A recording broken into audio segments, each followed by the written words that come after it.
Jeremiah, thank you for joining us, man. I appreciate your time. Hey, I'm happy to be here, you guys. Thanks for talking. Of course, we got to get right into this film Let's do because it. it is so fresh in our minds. So Fantastic. let's just dig right in. Fire away. What was the process of you finding out you were going to make this film to actually get the process rolling? Okay, so my previous feature, Stop Face, was distributed on Shudder and sold to them by Epic Pictures Group. Now, those two got together and decided they wanted to make a movie out of the Mortuary Assistant. And they were interviewing directors, and, I was on their list, so they sent me the game and said, like, all right, we're talking to directors, see what you think of this. So I played it through, and I absolutely loved it immediately. I immediately was like, this is fantastic. I can see the movie in it. I can see the indie horror movie in it, because it has, like, when you're playing it, it totally has those indie horror movie vibes. Hmm. Like, it's a great, interesting character, Rebecca Owens, with a cool backstory, like a very disturbing backstory. Yeah. And then she's in a very interesting situation that in the gameplay was so chilling. I mean, just the idea of being in a room at night with a dead body is scary before the supernatural stuff starts manifesting. Um, just the idea of, like, sticking spikes, which they call trocars, into these bodies and, like, draining them with blood and pumping embalming fluid into them, like unstitching mouths, and it's all pretty gnarly. Hmm. And in the playthrough of the game, I was like, I think that that's going to be really exciting for me, a character that I'm really sympathetic towards and really care about, starting out doing something that the audience is going to be totally disgusted by, because it's so squishy and so, we just don't like the idea of those things happen to us after we're dead.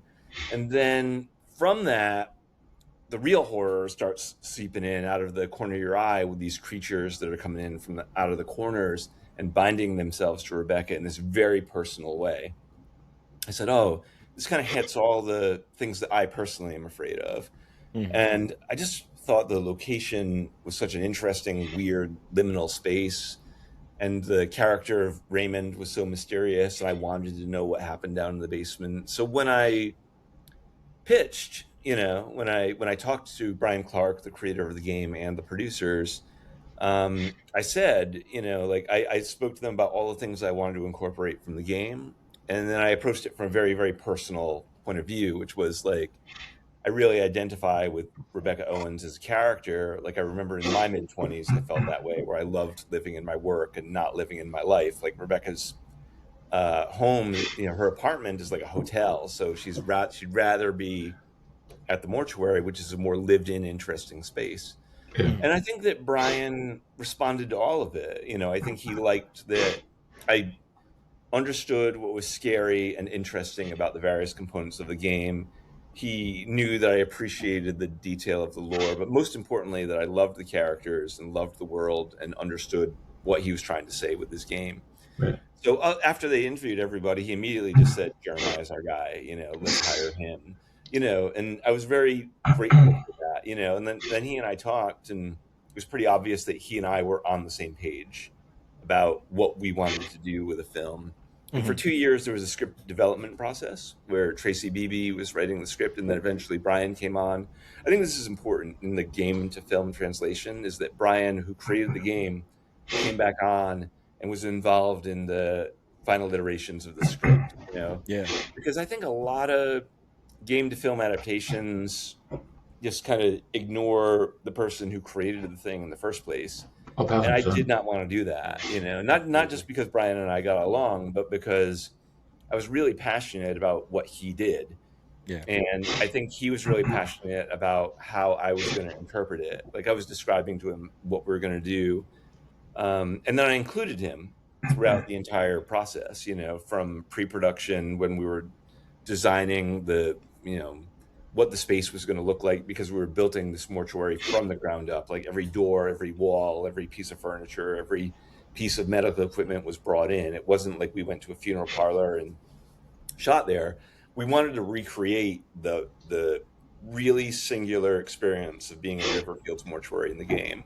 Hmm. And Brian was involved with that. Our production designer, Chelsea Turner, listened to him a lot. And when she would propose ideas, It would always be with the understanding that Brian was going to weigh in on it. And we were really on the same page about like what the story was, who the characters were, what was Mhm. scary about it, what was interesting about it.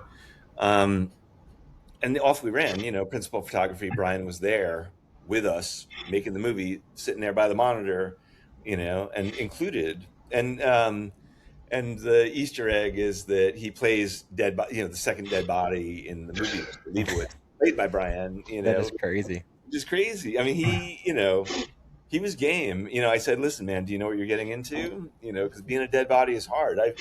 Friends have asked me to, like one time, friends asked me to play a dead body in a movie.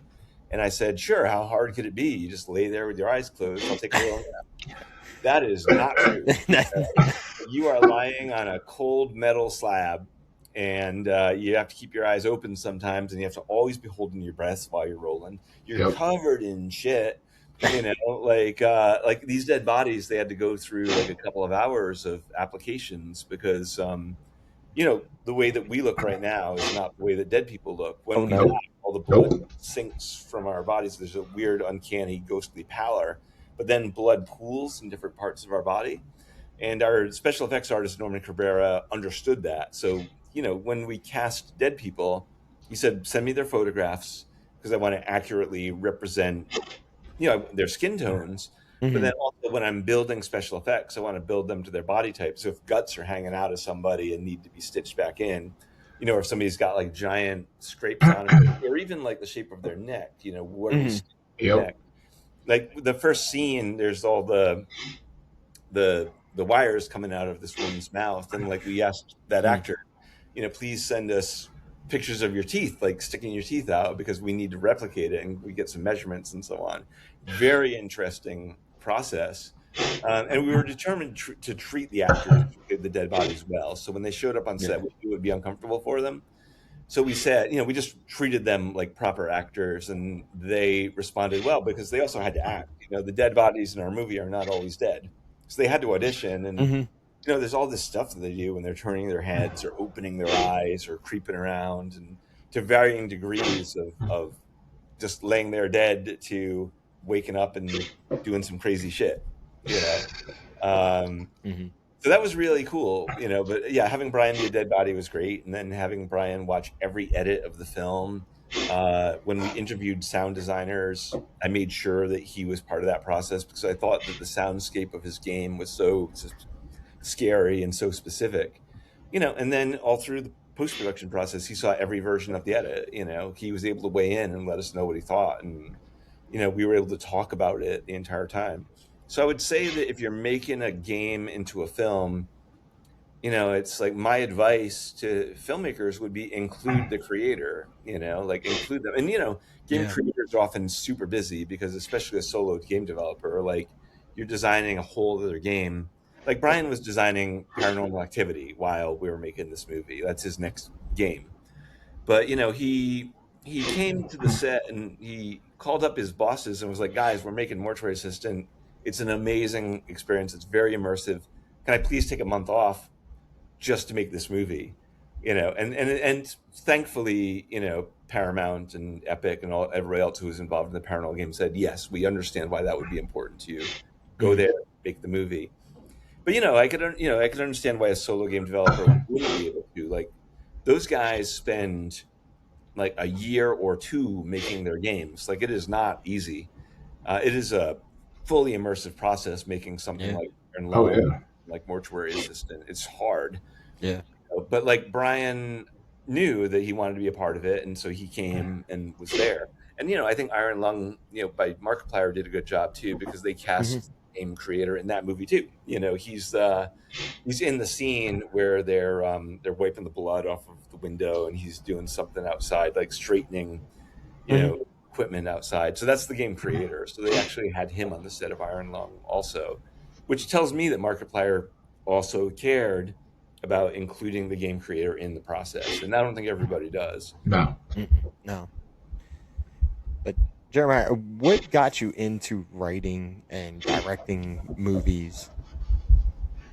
I was just a horror kid, like I grew up in a very remote rural part of Rhode Island, so like mostly it's just like woods around me and stuff.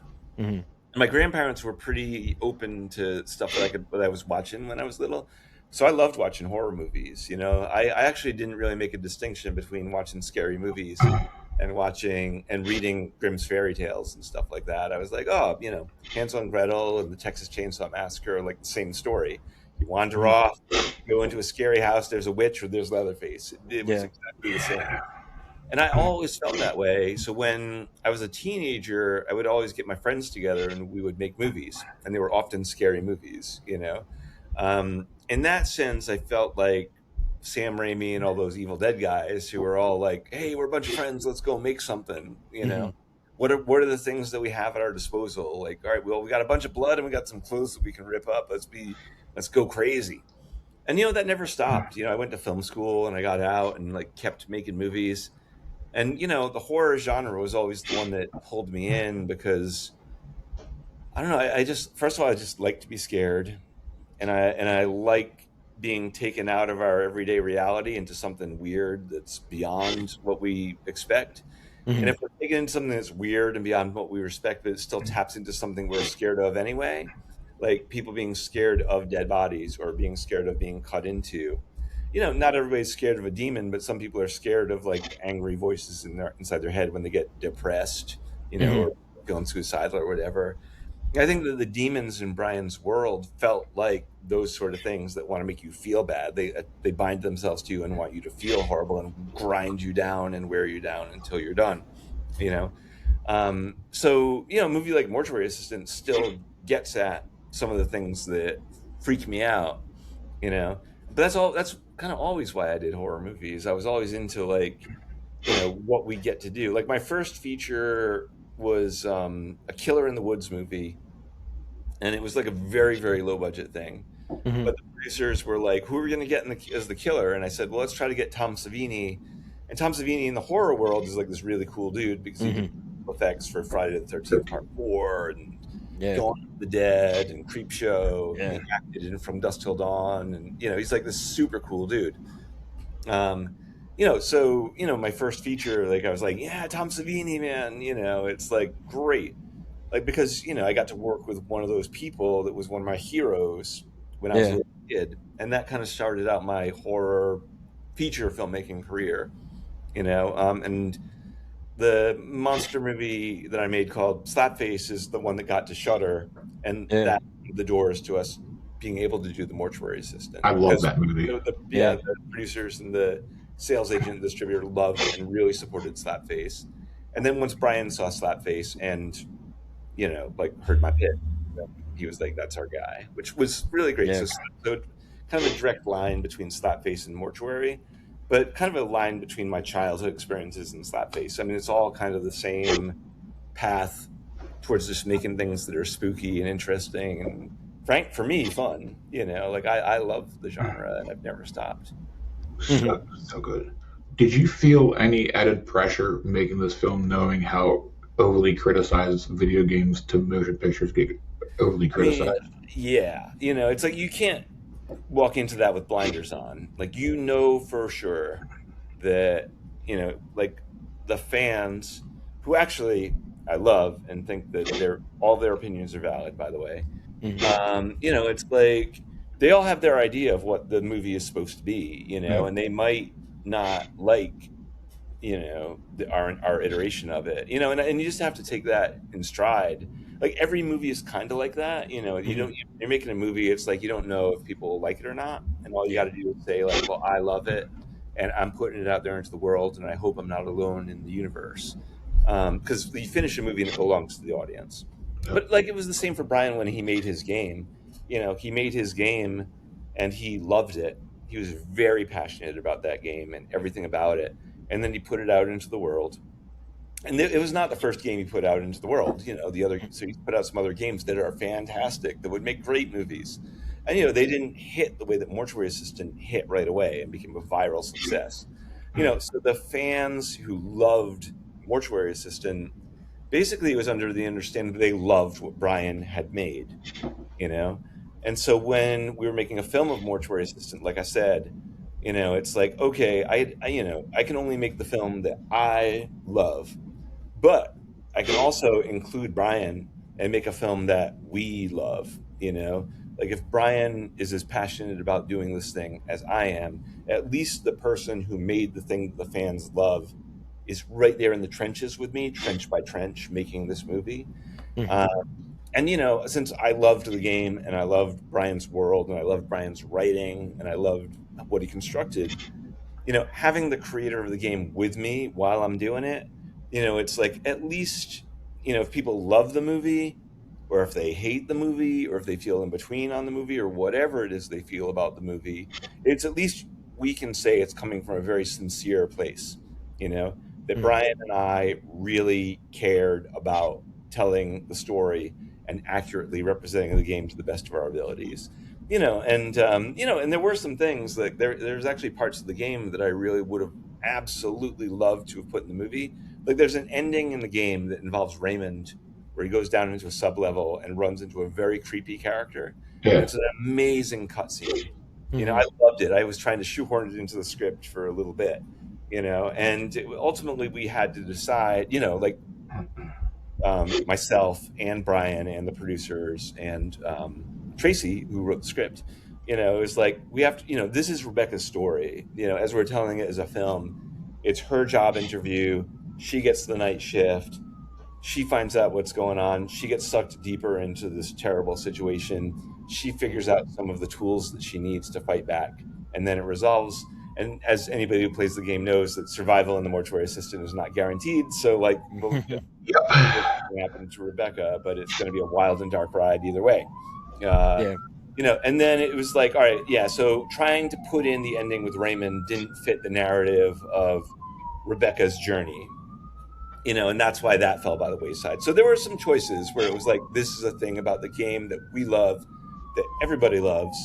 Everybody plays that game, loves that ending. And it was like, well, we can't really do that ending in this movie because it just feels a little too much like we're taking a side detour, and we're really telling Rebecca's story. And we want it to be a nice, tight 91-minute movie where it's like a juggernaut. Boom, we're in with Rebecca, and the shit hits the fan, and we're going to come out the other side of it, broken or Hmm. unbroken. You know. But that said, I did make a blood oath with Brian because I was so passionate about this. I was like, dude, if this movie does well, if enough people like it, if we ever get the chance to do another Mortuary Assistant 2 or a prequel or another movie in the same Hmm. world, Hmm. that we have to put this scene in there. It's like we have to put this in the movie Hmm. because it's such a great scene with a great. It's a great scene for Raymond, and the person that he meets, who is an uncanny supernatural character, is also one of my favorite characters from the game, I who's not in the love movie, love but that Hmm. character. we will definitely fucking do it. I will Yeah. make it happen if we ever get the chance to go again. And obviously that depends on, audience response to our movie and how we do in the box office and all that sort of stuff. So when we opened yesterday, Friday the 13th, and it seemed like audiences were showing up and fans of the film were finding it. So, we'll see how the weekend grosses unfold, but I do know that Brian and I loved doing this one, and we would love to do another one if people want it. Well, Oh, there goes my we want question. it. Oh yeah, I want it. just tell me where to throw my money. Yeah, exactly. Just tell me where I need to Yeah, buddy. sign the petition for it because I'm for it because I appreciate it, you guys. um Yeah, and the there's a lot of cool video game movies coming out this year. Like Exit 8 looks cool. And mhm. then the Back Rooms is like, there was a video game version of that, but it's also like a YouTube thing. So like, there's some cool stuff coming down the pike, and we hope for the best for Zach Kreger's Resident Evil, and we'll see what happens. But it's really Mhm. like, to your point, like watching the video game audience turn on the Silent Hill movie that came out this year was intense. Like it was just as Yeah. intense how much they hated that movie as they did supporting Markiplier's Iron Lung, which I happen to have enjoyed and Yeah. really appreciated. So it's like video game audiences are real; they will let you know. Oh yeah. It's like if they don't like something, they will not be shy. They will come out and let you know. And all I can say in response to that is I love the game too, with all my heart. Oh yeah. And and the guy who made the game that you love made this movie with all his heart, and hopefully you guys, hopefully audiences will enjoy it and let the chips fall where they may. I mean, honestly, it's not up to us at this point. It's like we That's made the movie we wanted to make, that's Hmm. and all I people could ask for then. they That's wanted all to Yeah, I see. could ask for. that's all we could ask for. Yeah, That's all we seriously. could ask for. I mean, But you it guys. wasn't the thing that is cool is it wasn't like some corporate cash grab thing. Yeah. Like this was an Mhm. indie feature made by people who wanted to make it from the Yeah. ground up, from the producers up. And like I think some video game adaptations like Doom and like some of the other like back in the old days like Super Mario Brothers and Street Fighter, they were like, Hmm. let's cash in on the success of this game. Who gives a shit if it has any similarity to the thing that people love in the first place?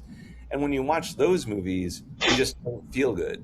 You just No. feel like you just feel like you're being cheated by people that don't really care about the game or don't really understand what the game is or just trying to make money. And it's like, hey, let's just take a title of a cool game and put this big movie star in Hmm. it and Yeah. it'll be fine. And I was like, that's not the way to make a cool game into a cool movie. It's like you have to really think about what the game is about and what fans love about the game and what the creator's intentions were, and then plug all those things into your movie. Because the other way just does not work. It's just a terrible way to make a movie, and nobody's Yeah. going to be happy. The fans aren't going to be happy. The movie going audiences will be like, "What the fuck is this?" And then the executives will be happy because they didn't make any money. Hmm. So, Yeah. Exactly. so you mean the original Street Fighter wasn't a good movie? Street Fighter One, nah, Oh man. yeah. All right, so the one I did love is Mortal Kombat. Mortal Kombat, Yeah. because that reminded me of like the Jean Claude Van Damme movie Bloodsport, right? Yes. Hmm. Like it Yeah. boils everything down to these fights, and I was like, all right, yeah, this movie knows that this is what it is. You're pinning cool characters up against each other in epic fight scenes, which is Bloodsport. Like Yeah. Bloodsport is just like the naturalistic reality version of Mortal Kombat. But I think they screwed it up with Mortal Kombat 2 because then they started to get a little bit too PG-13 Yeah. and It went off. It kind of went got off. off the rails a little The bit. costumes were made. Oh yeah, the costumes were cheaper. Yeah, Yes. you felt Yes. like the costumes were great in the first one, and the second one was like, what's wrong They with it? lost the What is wrong budget. with It looked this? like they went to Party City. Exactly, Yes. exactly. Party City. It's like, did they cut the budget? Like, what the hell happened? Well, Yeah. they lost 4 people, so they had to cut the money somehow. But Yeah, but calling it Mortal Kombat Party City was not in the budget though. yeah, exactly.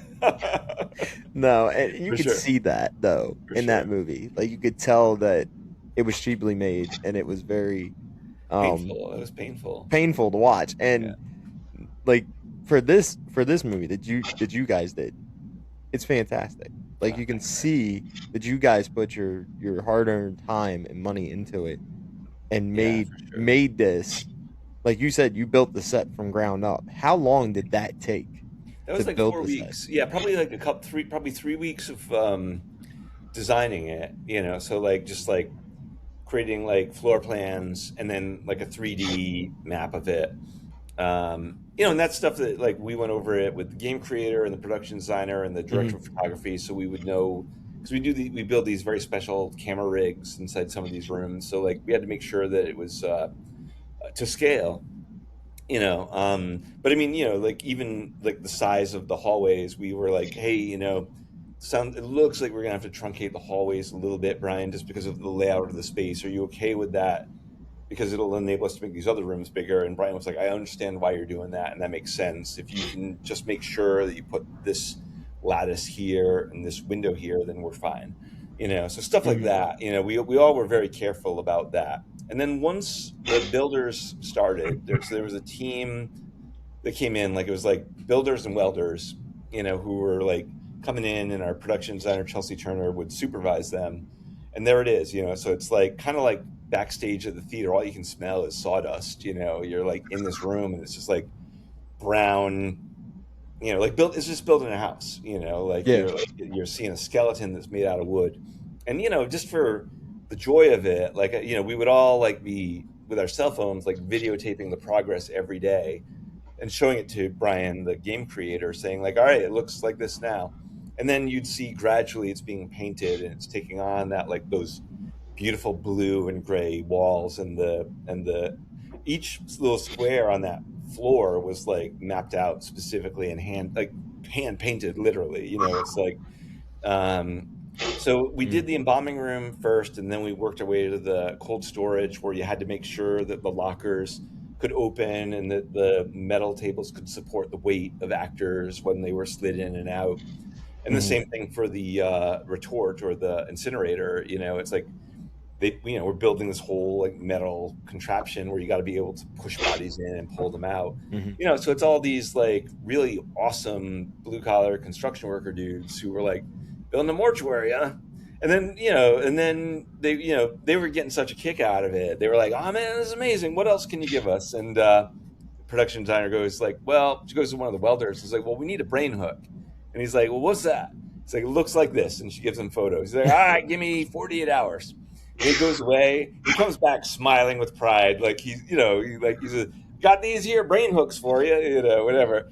And it was really incredible. He's like, "I don't know how the hell you use these things, but they sure look nasty, and That's hilarious. so stuff like Nice. that." And everybody got into the spirit of the thing.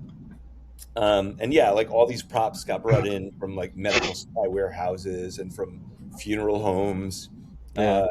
Uh, like there was an abandoned funeral home that we went into to like for art department to like get a bunch of props, and it was old and it was like a abandoned funeral home, but the smell of the embalming fluid was still so strong inside this space. You're like, Ooh. damn, this is very intense. What an intense job this is.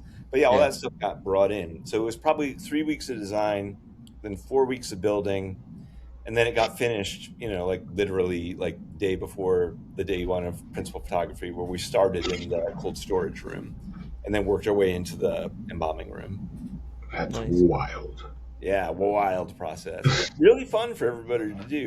It's like Yeah. not every day that you build a mortuary from the ground up. Yeah. The one thing that really stuck to me about your film is you wanted it to be creepy. Oh yeah, we Like, wanted the mood there is dark. Yeah, the scene that really drug me to your film is the opening sequence with the teeth. Fucking makes me awful. happy to hear. That and the stairwell scene right off the bat. How Yeah, did you bring those scenes to life? Because I had goosebumps for the first 15, 20 minutes of your film. that makes me How did very you do happy. Yeah, I mean, I think that the stairwell, that was one we talked about a lot about like like so we talked a lot about darkness in that scene because like we didn't want it to be that sort of Game of Thrones slash Alien versus Predator Requiem thing where it's so dark that you can't see what the fuck is going on. Mhm. that? So which we hate. It's like, Yeah. but it still needs to be mysterious. So it's like we know Rebecca's up there at the top of the stairs. We know that we want it to feel like you're going into a deep darkness, but you still want to be able to see Raymond come up the stairs. And then at the button of the scene, when you finally see a little bit of the creature, we wanted to make sure that that was not lost in the darkness, but still had like an unsteady scuttling effect. And a little bit of that was sound design by Jeffrey Allen Jones, who knew that like sound is that thing that has that ick factor that makes you uncomfortable. So it was a real combination of stuff in that scene where it was like the lighting knew how to make it dark, dark, dark without being impenetrable, where you guys could see the things that we wanted you to Oh yeah. see in the darkness, which is so important. Like I said, I can't say enough about how much I hate it when you're watching a movie and it's like dark to the point where you can't tell what's going on. So that was huge. And then our opening embalming scene was all about great special effects, like great special effects by Norman Cabrera. Also, I mean, great actors too, like Willa Holland and Paul Sparks being fully committed to the scene. And it was like one of those things where I think everybody was really happy when we shot that scene because Norman Cabrera, who did the special effects, felt very proud of how he lit his dead people, and those Mhm. wounds because it's rubber and paint. I mean, Norman's a genius, and the rubber and paint looks incredible. But if lit wrong, it looks like You could the tell it was magic trick rubber. is Yeah, you could destroyed. tell if But like it's Kevin lit wrong. Duggan really cared and spoke to Norman a lot about like the way that the quality of light would hit the effect. And Oh Norman would yeah. also be vocal saying like if you're able to hit the light here, then the audience will see the squishy, fleshy part underneath. Hmm. So it was a combination of like Norman and Kevin and I really being clear with each other about what we wanted the effect to be. And Norman knew right away that when we were shooting a special effect, we used a very special lens. Like we used a medical lens that is used in medical procedures, which is called a probe lens, which allows you to get extremely close to the wound. And Okay, we really wanted to get right in the Yeah, audience. yeah, yeah. that makes sense because I was like, we are really fucking close Yeah, to like this. the Close, and camera you could is so there's my see. hand, and the camera is that like so let's say the wound is here. The camera is like this close to the wound, like, Oh and we wow. wanted it to be right in the viewer's face, and like the lens is so wide that it makes that thing into a landscape. And Norman needed to know about it because if we're getting that close to a special effect, then the quality of the effect has to be Top notch. impeccable and immaculate. Yeah. And I was so proud of everyone because they're beautifully lit and the effects are seamless. And then the acting is Mm. great because Willa and Paul play it so truthfully and honestly. Oh, 1000%. And all the tools of the trade are around. It establishes for the viewer the world that we're in, the level of viscera that we're going to expect, and we're called the Mortuary Assistant. We're not called Mr. Rogers' Neighborhood, you know. So we're heading right into the thing that will creep you out. And I was Oh, very proud of everybody for all believing in that Yeah. and going for it. And you could not tell that like it was rubber or anything. It looked like they were actually cut, and it was nope. actually like blood coming out, and there was Oh actually, yeah, it you was. could see that, and it It was looked. absolute genius of the special effects department. They made it feel real, and I think that is why Norman wanted to see every actor. Like when we cast the dead bodies, like Norman was like, Mhm. "Show me their photos. Like show me, like have them send me pictures of like their leg or their arm or their neck, Yeah, or the before woman's you. mouth." He was like, "Have her please send me a photo and show me her teeth." Because of the opening image of this brace, that is like her mouth open. Um, and the actors knew what they were getting into. Like I told them that Norman was a brilliant special effects artist, Hmm. and he was able to see well in advance what their skin tones were and what he could do to them. So that when you're looking at the actor who's playing dead and the insert of the wound, the reason it matches is because he matched those actors exactly. It's like, and it was really cool for them. I mean, they're looking at these wounds on themselves and being like, "Wow, that's like feels like it looks like it's on me." Yeah. It's kind of uncanny and incredible. They had some stories to tell when they got home. It was pretty Yeah. fun. But also, Good we really times. took care of our dead bodies. Like the woman who's got the brace in her mouth, like we made sure that that she was comfortable. It's like it looks so uncomfortable, and I love making films that are dark and weird and messed up.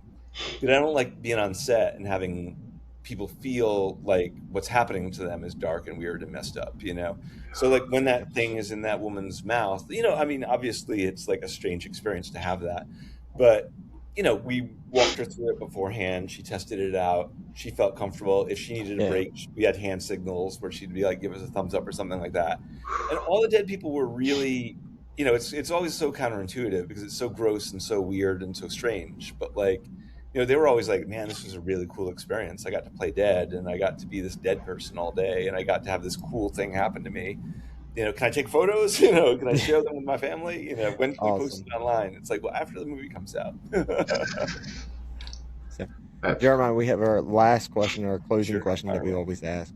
Um, if you had the chance to make any kind of movie, a remake or a special movie that you've had just sitting around waiting, and you had any kind of budget, just the biggest budget you had, what would it be?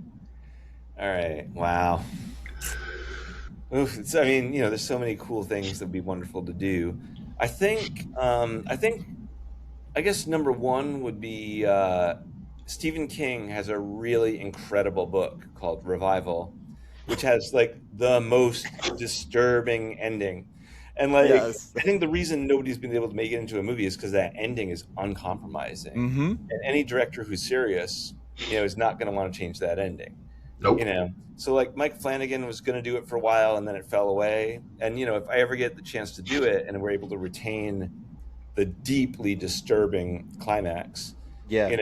Then I would check with Mike Flanagan first. I would definitely want his blessing because I know that he had been trying to make it for a long time. So I would check in with him and say, like, Mike, are you okay with me doing this? And Yeah. if he were like, go for it, then I would Yeah. jump in for revival. But one of my favorite, I love John Carpenter movies. They're all, I would not want to remake Halloween or The Thing or The Fog. I mean, like, they're unimpeachable, you know, and nor would I want to remake They Live, which is one of my favorite John Carpenter movies. But Hmm. if there were any opportunity to do like a requel or a sequel with CM Punk, kind of inhabiting that, and we just pick up the story years later because like Piper and Keith David and some of the other characters are out of the story at this point. I mean, Piper Hmm. has passed away, and it's a great loss because he was one of the great heels of wrestling, and is Yeah. awesome when They Live.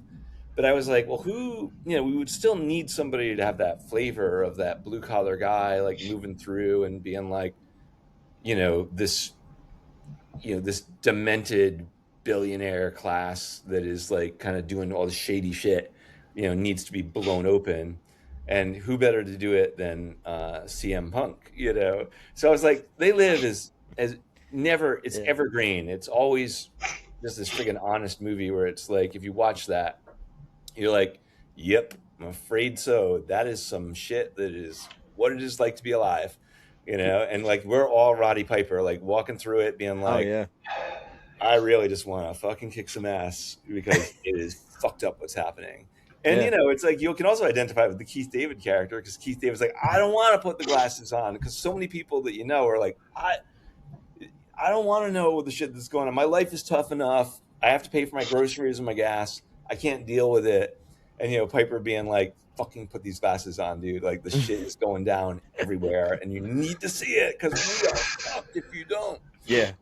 And so like doing I mean, I wouldn't want to remake They Live because it Yeah. is a classic. But if we could pick up that story years down the line and it's like they've resurfaced, I think it would be an enormously topical movie considering all the shit that's happening in the world. And who better to fight that fight than the great CM Punk? So Yeah. if that opportunity arose, I would take it. Yes, please. Yes, please. Just tell me where to send my money. It's fine. Yeah, buddy. Well, guys, thanks for having me on your show. I really enjoy your show. I've enjoyed your interviews with other filmmakers.